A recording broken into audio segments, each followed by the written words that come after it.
and two down. And two. Thank you.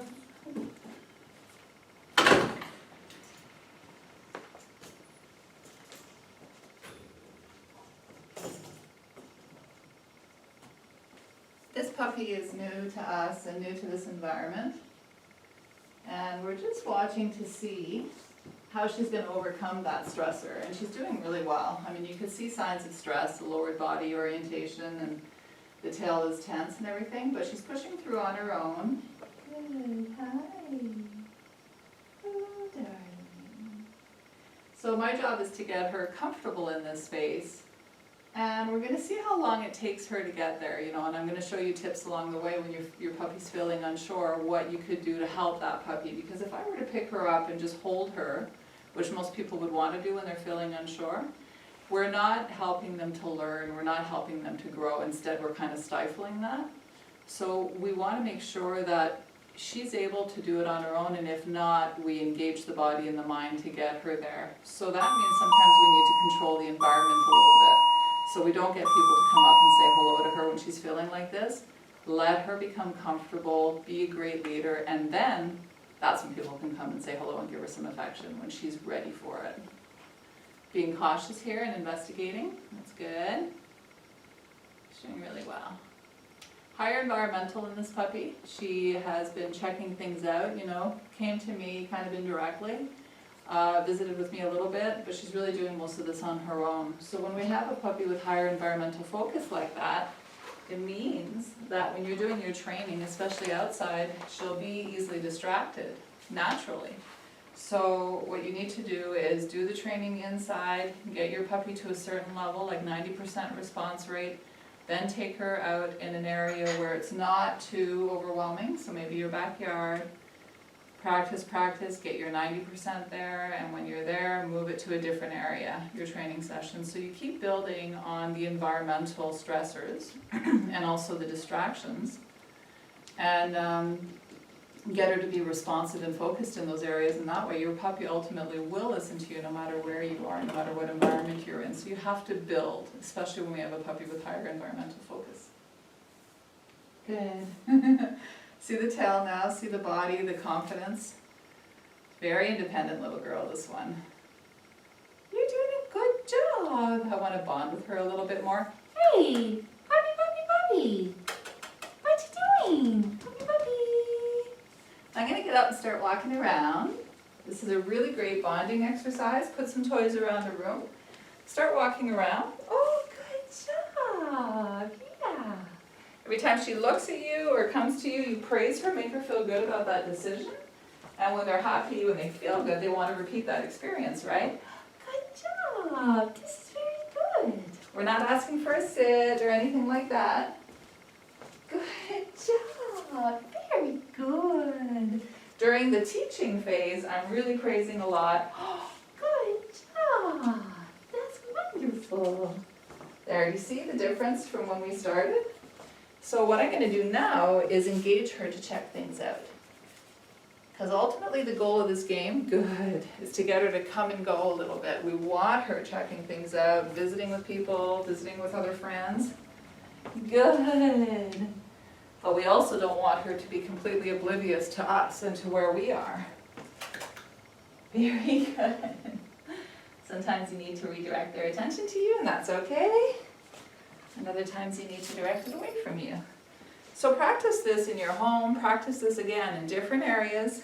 You know, initially you could have her off leash, and when you're in an area that's open, have her on leash. Play this game when she's young, right? And then when we do that, we're setting her up for a really wonderful relationship with you later on.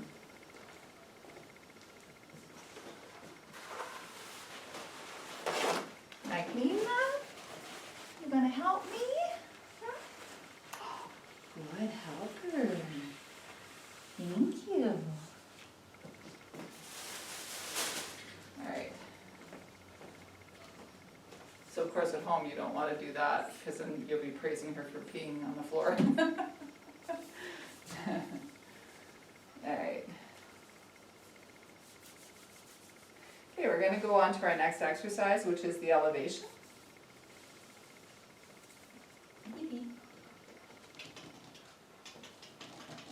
Good, I gotcha. I gotcha, she's a big girl, so I'm gonna hold her in the back as well. So you can see she's unsure, closed mouth, there's tension in the paws and everything, but she's being super patient and tolerant. She's basically like, okay, I don't know what's going on, but I'm gonna just be really good and not, stress about it too much. So she didn't turn back to nip at me, she wasn't wiggling to get down or anything, so she was being quite patient and tolerant. Make sure to maintain those traits. The way we raise our puppies is really what is reflective on how they are, especially when you get your puppy from a wonderful breeder. So when we have those traits at a young age, what we want to do is raise them in a manner that nurtures them. So follow the Happy Puppy Training Kit, get to know that principle of training, and no matter where you go and what you're doing with your puppy as she grows, no matter what kind of classes you're enrolled in and so on, always make sure you're following those same principles. It's a really bond-oriented training platform. Good. Okay, we're going to go on to our next exercise. Eat. What's this? So very eager. What's that? Yeah. She's really eager to, easy to direct to us, to engage to do something. Nice focus there. Bring it here. Bring it here. Good job. Yeah, it's very good. So really good job there, responsive. When we see that kind of interaction when we're trying to show her something new, it shows wonderful trainability in puppies. You'll be able to engage her, you'll be able to really get her to learn and to grow in a wonderful way. Okay, we're going to use food rewards. Her energy is so nice. I really think that when you're using your food as a form of reward, that it'll work fine, because with some puppies, they get so excited about the food they can't focus, and then you can't really have a training session if they can't focus. So if that ever happens to you, just use something that's less desirable, maybe just her kibble or a piece of vegetable, so something she likes, but not something that will make her really excited. But her energy is so nice, I don't think you'll have an issue. I also noticed that she loves verbal praise and she loves patting, she loves affection. So that's a really good reinforcer for her. So make sure to mix it up a little bit. Do all three, food, verbal, and patting as well. Good job. Very good problem solving skills. And we want to continue to build on that, right? That's called adaptive intelligence. And we want to make sure that later on, when she grows into a full-grown dog, we don't want her to be reactive when something happens in the environment. We want her to be thoughtful, right? We want her to figure out what's going on and to not be overly concerned about it and for her own safety and stuff like that. So that's how she is. Now we're seeing a nice adaptive intelligence. Let's keep building on that. And again, the Happy Puppy Training Kit builds on that with that format of training. You're doing such a good job. Okay, we are going to go on to our next exercise. Do you need this? No? You want it? There you go. Good puppy. Ooh, you're sitting on my foot. We're going to go on to sound sensitivity.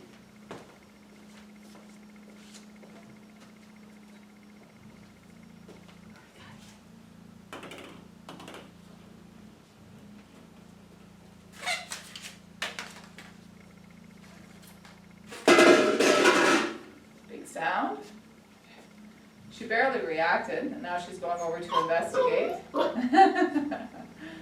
So if she were concerned, again, we engage the body and the mind, get walking around, reward her for coming to you, and that helps her to overcome a stressor, right?